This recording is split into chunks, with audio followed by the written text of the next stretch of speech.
Bismillahirrahmanirrahim. Assalamualaikum warahmatullahi wabarakatuh. Waalaikumsalam warahmatullahi wabarakatuh. Yang kami hormati Bapak Kepala SD Impres 5 Kabar 1 Timusu. Kemudian yang kami hormati Ibu Guru calon guru penggerak Angkatan 9 serta teman-teman semua yang kami hormati. Puji syukur kita panjatkan kepada Allah Subhanahu wa Ta'ala karena pada hari ini kita masih diberikan kesehatan dan kesempatan untuk mengikuti kegiatan yang dilaksanakan oleh calon guru penggerak Angkatan 9, yaitu pengembasan budaya positif di sekolah. Insya Allah nantinya beliau akan memaparkan bagaimana membudayakan budaya positif di sekolah. Dan untuk selanjutnya kami mohon supaya berkenan Bapak Kepala Sekolah untuk memberikan sambutan untuk acara kita pada hari ini. Dengan hormat kami persilahkan.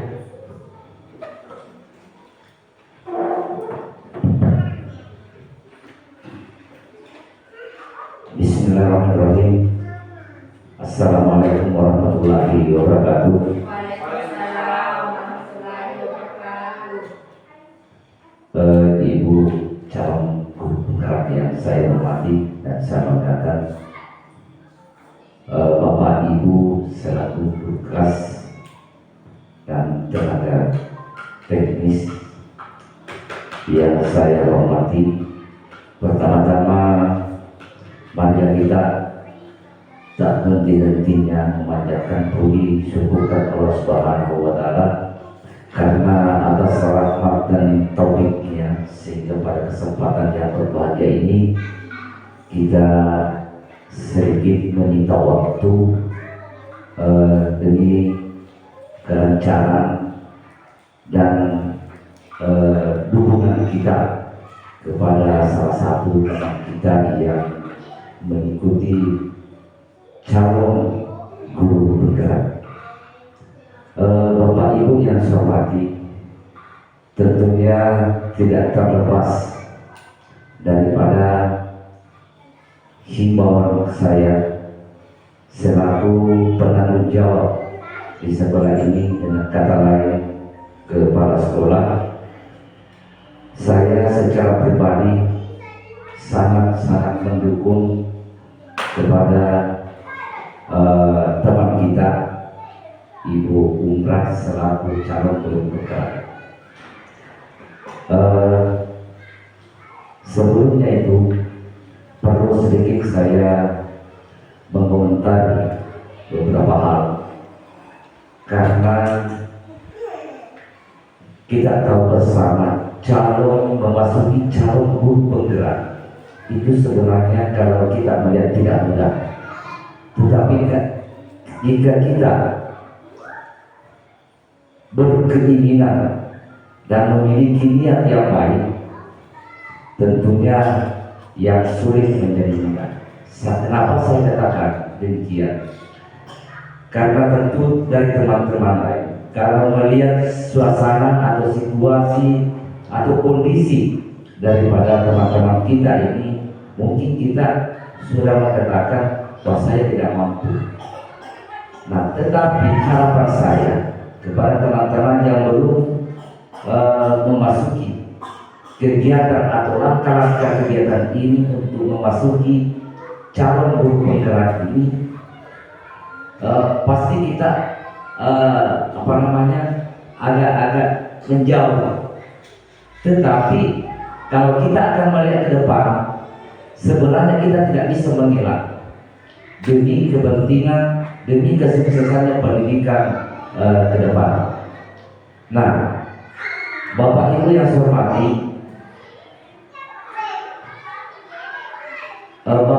hormati, kegiatan ini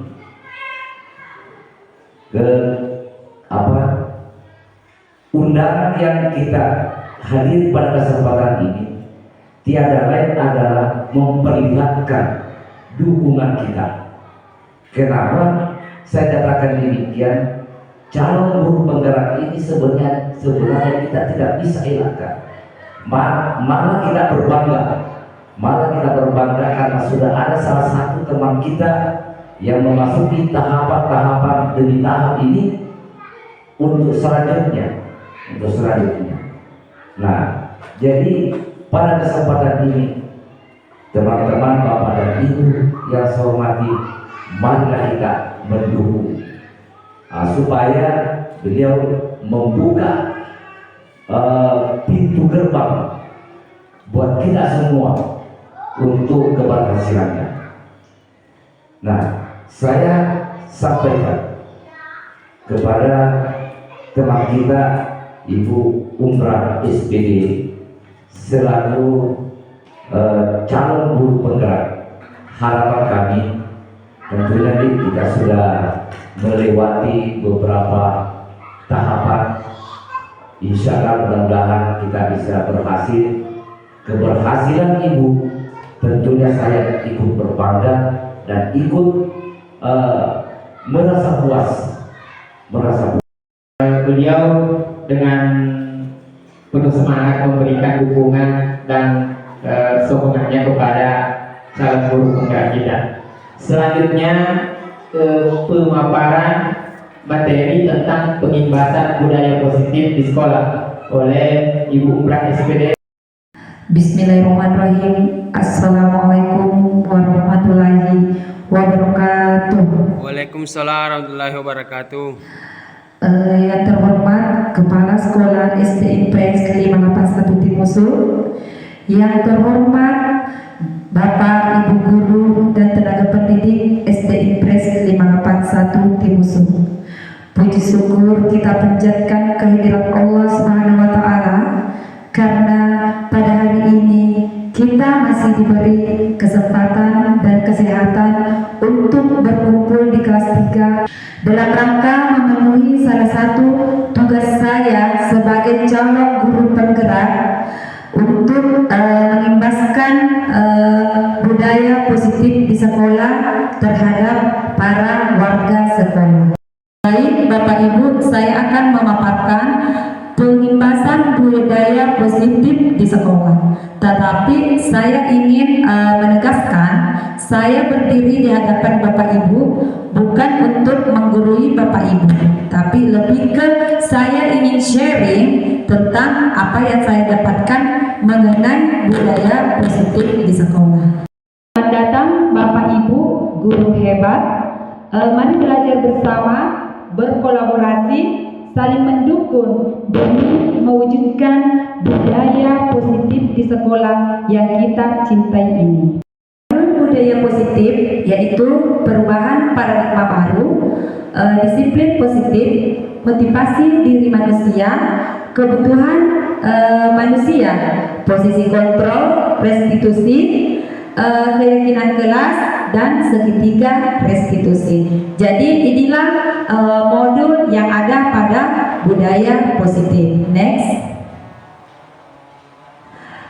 Di sini kita akan masuk pada materi pertama, yaitu pembelajaran dengan paradigma baru.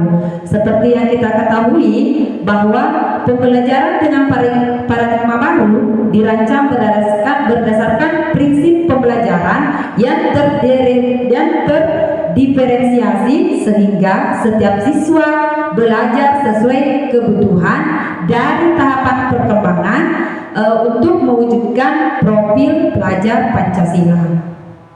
Jadi di dalam profil Pancasila itu seperti kita ketahui mandiri, apalagi bergotong royong, kreatif, bernalar kritis, dan berkebinekaan global. Ada yang bisa bantu saya? Apa arti disiplin menurut Bapak Ibu?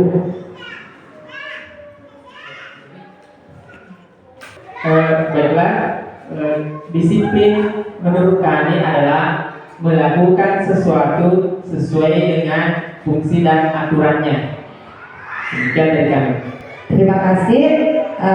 Dalam budaya kita, makna kata disiplin yaitu sesuatu yang dilakukan seseorang pada orang lain untuk mendapatkan kepatuhan, kita cenderung menghubungkan kata disiplin dengan ketidaknyamanan.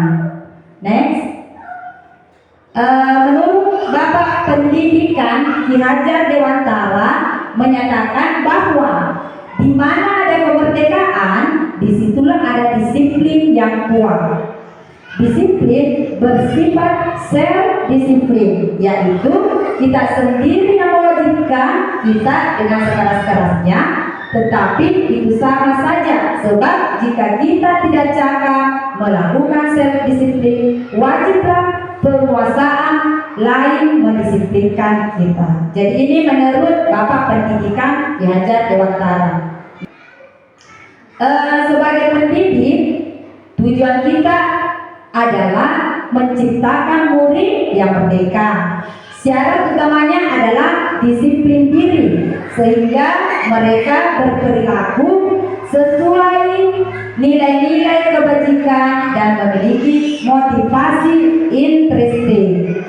Disiplin positif merupakan salah satu cara penerapan disiplin yang bertujuan untuk menumbuhkan kesadaran serta memberdayakan anak untuk melakukan sesuatu tanpa sogokan, ancaman maupun hukuman. Jadi intinya di sini disiplin positif itu bukan karena dia rajin karena takut ada penguasa atau dia takut ke gurunya, tapi maksud dari disiplin positif di sini adalah dari kesadaran anak tersebut, sehingga dia melakukan tanpa adanya orang lain yang ada ancaman dari pihak lain. Di sini kita masuk kebutuhan dasar manusia. Jadi kebutuhan dasar manusia itu yaitu bertahan hidup. Jadi manusia itu harus dia membutuhkan kebutuhan dasar, yaitu bertahan hidup, kasih sayang dan diterima, penguasaan, kebebasan dan kesenangan. Inilah kebutuhan dasar manusia. Motivasi merupakan dorongan yang timbul pada diri seseorang. Jadi secara sadar atau tidak sadar untuk melakukan suatu tindakan dengan tujuan tertentu. Jadi motivasi itu maksudnya betul-betul ada di pikiran seseorang, bukan karena adanya paksaan. Untuk mendapatkan imbalan atau penghargaan dari orang lain, di sini pertama menghindari ketidaknyamanan dan hukuman. Ini motivasi. Jadi murid melakukan disiplin karena takut dihukum. Jadi maksudnya ini dia disiplin, tetapi ada ketidaknyamanan karena maksudnya adalah tingkatan terendah dari motivasi perilaku manusia. Jadi ini juga termasuk motivasi. Tetapi dia melakukan karena menghindari ketidaknyamanan dan hukuman. Selanjutnya yang kedua, untuk mendapatkan imbalan atau penghargaan dari orang lain. Jadi dia disiplin karena untuk mendapatkan imbalan. Saya mau disiplin supaya saya dikasih penghargaan oleh guru. Jadi itu bukan termasuk disiplin positif. Mengapa? Karena murid melakukan disiplin diri karena menginginkan imbalan. Motivasi ini satu tingkat di atas motivasi yang pertama. Jadi yang pertama itu yang ini, yang paling terendah dari disiplin. Ini juga yang di atasnya adalah untuk mendapatkan imbalan atau penghargaan dari orang lain. Selanjutnya yang ketiga, untuk menjadi orang yang mereka inginkan dan menghargai diri sendiri dengan nilai-nilai yang mereka percaya. Jadi ini masuk pernyataannya ini murid melakukan disiplin diri karena sadar akan nilai kebajikan. Maksudnya dia sadar bahwa saya harus melakukan ini memang betul-betul dari pikirannya murid. Ini adalah motivasi yang akan membuat seseorang memiliki disiplin positif. Jadi inilah yang ingin kita capai, bahwa siswa kita memiliki disiplin positif di mana tidak ada tekanan dari orang lain, tapi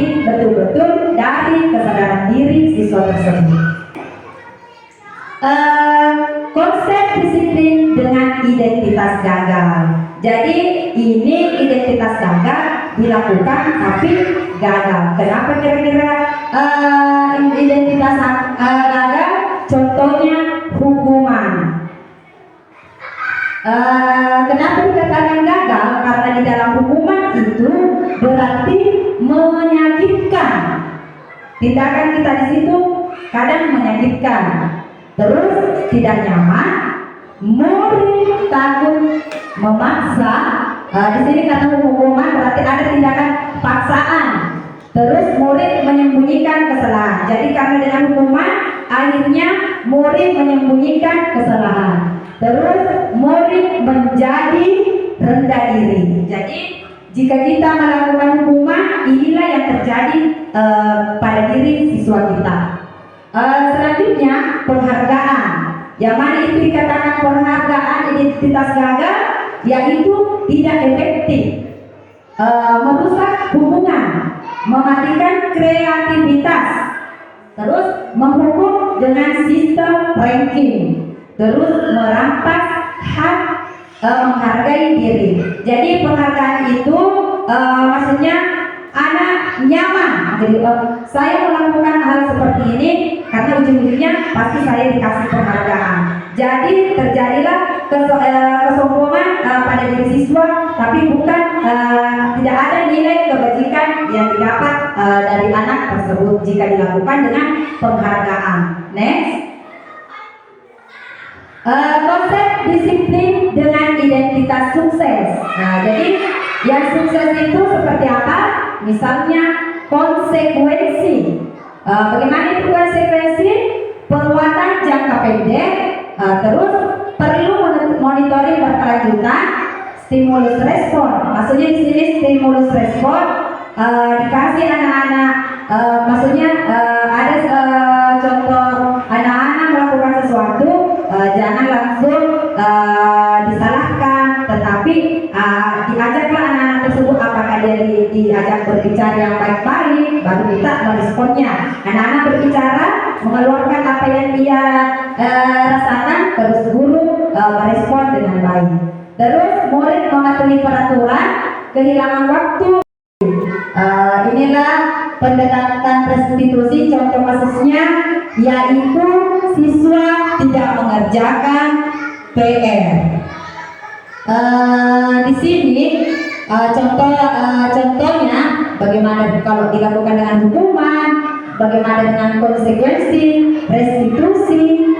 Misalnya di sini hukuman, guru menghukum berdiri di depan kelas atau menulis di buku tulis berjanji tidak lupa mengerjakan PR sebanyak 100 kali. Itu masuk hukuman. Selanjutnya guru marah dan menjadi takut. Siapa menjadi takut? Adalah siswa. Ini kasusnya adalah siswa yang tidak mengerjakan PR ya. Selanjutnya jika dilakukan dengan konsekuensi, yaitu guru memberikan konsekuensi untuk mengerjakan PR pada jam istirahat. Jadi ini maksudnya anak diberi kesempatan untuk mengerjakan PR di jam istirahat. Masih ada konsekuensi dari guru. Terus guru tegas dan siswa menghormati guru. Ini juga masih biasa digunakan. Tetapi di atasnya konsekuensi yang paling bagus digunakan adalah restitusi. Restitusi itu guru dulu menanyakan keyakinan kelas. Yang mana itu keyakinan kelas? Dulu kita menggunakan peraturan kelas. Jadi kemarin saya sudah buat keyakinan kelas dengan siswa saya. Dia sangat antusias bahwa saya mau seperti ini, jujur. Oke Pak, kalau kita mau jujur, silakan tulis jujur, tempel di keyakinan kelas. Jadi anak-anak membuka sendiri. Puan saya tidak berlari di dalam kelas. Jadi dia sendiri yang mengemukakan apa yang tidak boleh dilakukan. Yang saya dapatkan di sini adalah guru sebagai manajer untuk siswanya. Selanjutnya, baik, kita masuk poin selanjutnya, keyakinan kelas. Mengapa keyakinan kelas? Mengapa tidak peraturan kelas saja? Seperti kita ketahui Bapak Ibu, di CGP calon guru penggerak baru juga saya dapatkan ini, bahwa di dalam kelas itu sebelumnya kan kita selalu yang kita ketahui adalah peraturan kelas atau peraturan sekolah. Ternyata di calon guru penggerak ini kita diarahkan membuat keyakinan kelas. Apa itu keyakinan kelas? Nanti kita singgung ke depannya. Jadi di sini ada pertanyaannya, yaitu kita dibawa untuk berpikir mengapa kita memiliki peraturan yang tentang penggunaan helm pada saat mengendarai kendaraan roda 2. Kenapa harus pakai helm? Selanjutnya, mengapa kita memiliki peraturan tentang penggunaan masker dan mencuci tangan setiap saat? Jadi ini pernah saya singgung sebelumnya ya, bahwa kenapa kita pakai helm, karena biasa dari kesadaran diri kita memang, karena saya mau menjaga keamanan, jadi saya menggunakan helm. Kenapa saya pakai masker? Karena saya mau terhindar dari virus. Itu memang dari pemikiran yang kebijakan yang ada pada diri kita. Tetapi setelah kadang ada orang memakai helm karena cuma takut di peraturan, takut ditangkap polisi. Kenapa menggunakan masker? Seperti itu juga, karena adanya peraturan. Tetapi tidak kembali lagi di dirinya bahwa itu semua adalah untuk kebaikan. Jadi seperti itulah keyakinan kelas. Maksudnya dia yakini sendiri, tapi bukan diatur, tapi dia yakini sendiri untuk melakukan. Jadi kalau dia yang buat, otomatis nanti saya tadi membuang sampah pada tempatnya. Kenapa saya buat sendiri? Jadi anak-anak sendiri yang buat ini yang mau saya lakukan.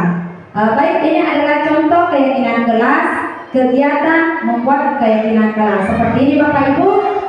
Ini yang kertas berwarna-warni adalah jawaban dari siswa kita.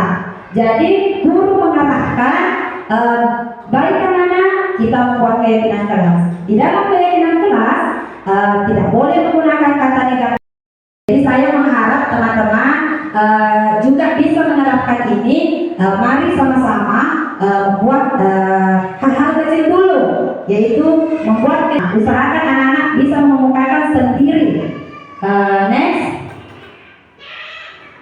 Jadi di sini bentuk keyakinan kelas tidak boleh seperti itu. Intinya menggunakan sopan. Selanjutnya keyakinan belum Pak masih.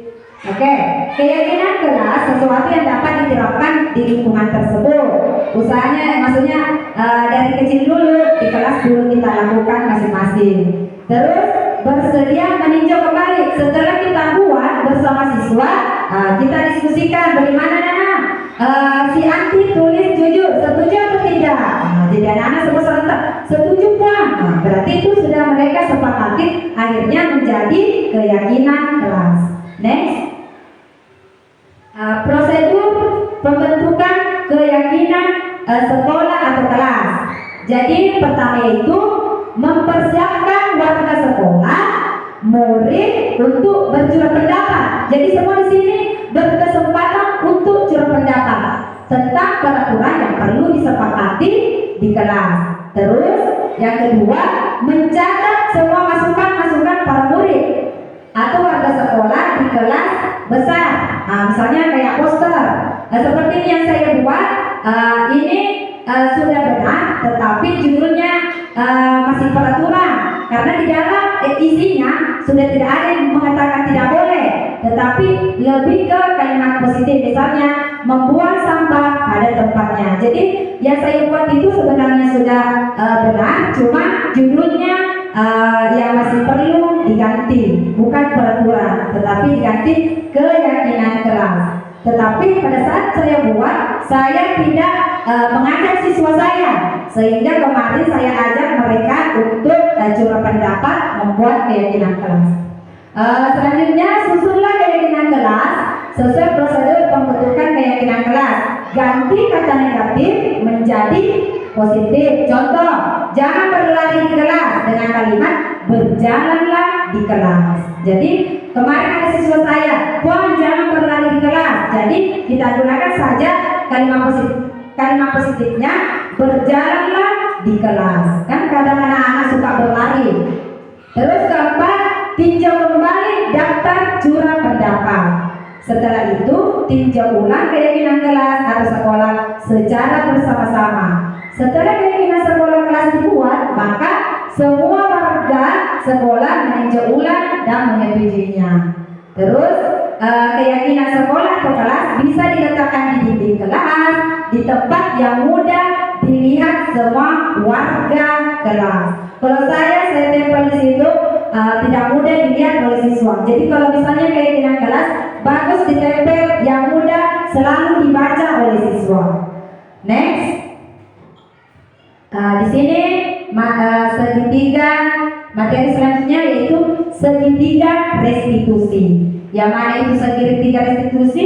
Yaitu menstabilkan identitas. Kita semua akan melakukan hal yang terbaik yang bisa kita lakukan. Terus validasi tindakan yang salah, semua perilaku memiliki alasan. Jadi kalau ya maknanya ini maksudnya ini validasi tindakan yang salah semua memiliki alasan. Contohnya anak kita tidak kerja PR. Kadang kan kita marah-marah kalau siswa tidak kerja PR atau siswa terlambat tanpa memberikan dulu siswa kesempatan untuk berbicara. Jadi dengan segitiga restitusi kita semua melakukan validasi tindakan, terus menanyakan keyakinan. Jadi setelah kita validasi tindakan, ditanya siswa, baik, kenapa Pak tadi kita terlambat? Siswa menjawab, saya terlambat seperti ini. Dia punya alasan. Setelah itu kewajiban guru menanyakan keyakinan. Kira-kira apa yang akan dilakukan tadi melanggar keyakinan kelas atau tidak? Jadi karena anak-anak tadi membawa keyakinan, otomatis dia tahu, oh saya melanggar keyakinan saya tidak akan mengulangi perbuatan saya. Jadi kita semua memiliki motivasi internal. Jadi segitiga restitusi itu Bapak Ibu ada 3. Pertama, menstabilkan identitas. Kedua, validasi tindakan. Ketiga, menanyakan keyakinan. Next. Di sini dalam penerapan program disiplin positif, hendaknya guru memiliki standar kepribadian, profesional, dan sosial yang baik, di mana guru mampu berefleksi pada posisi kontrolnya. Jadi posisi kontrol tadi ada berapa Bapak Ibu? Ada penghukum, ada sebagai membuat merasa bersalah, ada sebagai teman, manajer, apalagi penghukum. Jadi di sini ketika guru mampu merefleksikan pada posisi kontrolnya saat ini, bagaimana perjalanan dirinya sebagai seorang among. Jadi biasa kita kenal dengan among di PNM ya. Among itu sebagai posisi manajer. Seperti tadi Bapak Ibu katakan, yang mana harus digunakan adalah sebagai manajer yang menentukan murid-murid menjadi insan dan mandiri, merdeka, dan bertanggung jawab. Ini adalah kutipan dari Standar Pendidikan Nasional. Next. Oke. Ternyata saya sangat antusias menerapkan, mengimplementasikan apa yang saya dapatkan sampai tidak tahu ternyata next berikutnya adalah sudah berakhir. Jadi kesimpulannya di sini Bapak Ibu, yaitu kita sebagai pendidik mungkin yang kita gunakan, yang saya dapatkan di calon guru penggerak, dia mengarahkan kita sebagai manajer. Yang mana manajer tadi, ketika anak melakukan kesalahan, berilah kesempatan untuk menggunakan segitiga restitusi, yaitu bertanya dulu identitas masalah dulu, baru validasi tindakan, ditanya apa alasannya, beri kebebasan anak-anak untuk mencurahkan pendapatnya. Terus yang terakhir tadi adalah menanyakan keyakinan. Jadi kenapa itu budaya positif kita gunakan keyakinan kelas? Karena di sini kita beri kesempatan siswa untuk curah pendapat tentang apa yang mereka alami. Mungkin sampai di sini penerapan budaya positif dari saya. Semoga saya berdiri di sini memberikan implementasi kepada teman-teman menerapkannya. Ada yang masuk banyak atau sedikitnya, semoga bermanfaat. Salam sehat dan bahagia, guru bergerak Indonesia maju. Jadi mari kita sama-sama bergerak. Meskipun kita bukan guru penggerak, kita mulai dari diri sendiri, baru siswa kita mengikut. Karena sejatinya guru adalah teladan. Apa yang dilakukan guru itulah contoh bagi siswa. Terima kasih. Lebih dan kurangnya mohon dimaafkan. Wabillahi taufiq wal hidayah. Wassalamualaikum warahmatullahi wabarakatuh.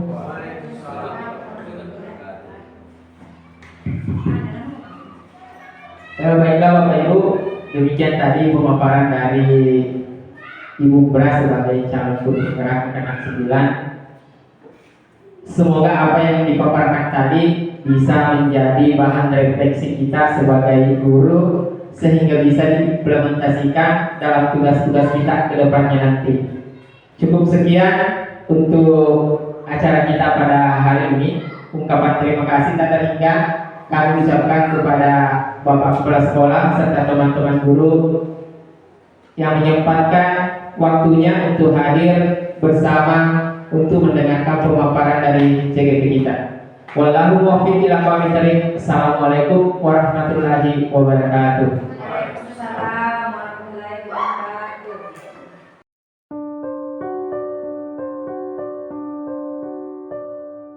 Assalamualaikum warahmatullahi wabarakatuh. Bagaimana kabarnya hari ini anak-anak? Baik. Alhamdulillah kalau kabarnya semua baik. Nah, hari ini kita akan membuat keyakinan kelas. Ada yang tahu? Ada pernah mendengar kata keyakinan? Tidak pernah? Oke. Kalau belum pernah, Ibu akan jelaskan dulu apa itu keyakinan kelas. Jadi, keyakinan kelas itu hampir sama dengan peraturan kelas. Kalau peraturan kelas pernah dengar? Nah, kalau peraturan kelas itu hampir sama dengan kayak misalnya tata tertib yang ada di kelas. Nah, misalnya di kelas kita ada peraturan. Misalnya peraturan itu ada kata misalnya dilarang terlambat. Jadi kalau di keyakinan kelas itu kita fokus dengan menggunakan kata-kata yang positif, tidak menggunakan kata yang negatif. Kalau misalnya di peraturan kan biasanya menggunakan kata dilarang. Nah, jadi kalau di keyakinan kelas nanti kita buat, kita tidak menggunakan kata dilarang, tapi kita menggunakan misalnya dilarang terlambat masuk kelas. Apa yang harus kita buat di situ? Misalnya masuk kelas tepat waktu. Kita bisa meyakini, kita bisa bertanggung jawab dengan keyakinan yang telah kita buat sendiri. Sampai di sini paham? Nah, sekarang kita akan buat keyakinan kelas. Setuju? Kertas berwarna. Setiap orang menulis saja satu keyakinan kelas. Oke, saya bagikan.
Jadi inilah keyakinan kelas kita. Jadi dengan adanya keyakinan, berarti kita harus yakin, kita harus sadar sendiri. Keyakinan kelas itu masuk ke kelas tepat waktu. Berarti ada kesadaran diri kita, bahwa saya harus bertanggung jawab dengan apa yang saya yakini. Terus mengumpulkan tugas, terus saling menghargai dengan teman, apalagi tadi jujur. Jadi semua itu harus kita apa? Yakini. Apa yang kita buat di situ harus kita yakini. Baik. Sebagai bukti bahwa kalian meyakini gelas yang kalian buat di depan, ibu akan suruh nanti tanda tangan.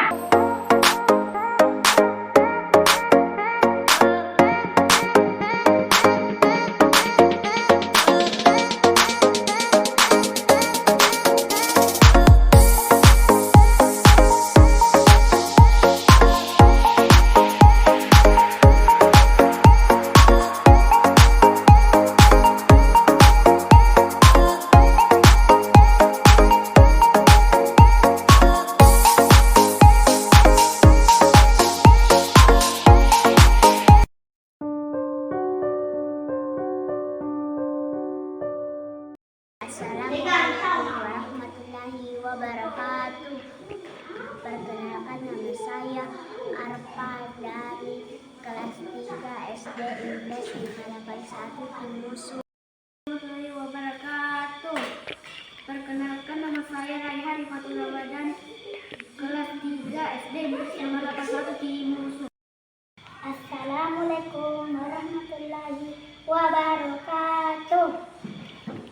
Perkenalkan, nama saya Hafiz Al-Ghazali dari kelas 3 SD Inggris 581 Timusu. Assalamualaikum warahmatullahi wabarakatuh. Perkenalkan, nama saya Ashila Az-Zahra, kelas 3 dari SD Inggris 581 Timusu.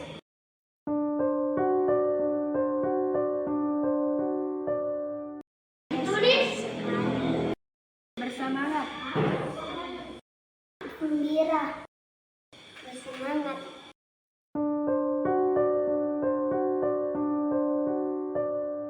Sangat penting. Sangat penting. Sangat penting. Penting.